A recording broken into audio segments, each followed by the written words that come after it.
Hello, this is IT Man PH, and for today medyo baguhin naman natin ang content natin. As you can see, medyo nabulok ng bubong natin at kailangan ko na talaga magpalit ng bubong at medyo upgrade lang natin konti, convert na rin natin into mezzanine. Wow. Kaya makikita nyo dyan at nag-extend tayo ng kakaunti pataas para high ceiling. Nice. Wow, ang ganda ng rainbow.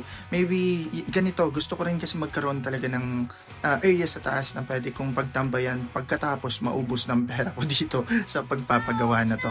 Ayun, alam niyo naman sa mga adult na ngayon, vision na natin magpagawa, magpa-improve pa na magpa-improve, pero this time, so I want to have a place where I can mentally and emotionally heal. Wow, lalim na. So ngayon alam niyo na that is the reason why ang tawag sa episode na to is adulting, mga bagay-bagay sa pagiging adult. Pero seryoso, it's all about achieving something para magkaroon ka man lang ng konting feeling about fulfillment na tumatakbo yung buhay mo, may na-achieve ka. So alam mo na yun, so mga common struggles, emotional struggle, ng mga adult.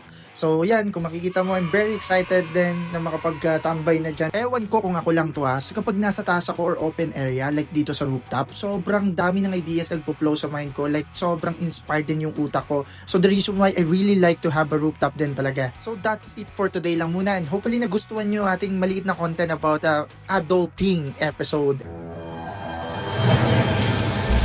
IT Man PH. Like, comment, and follow.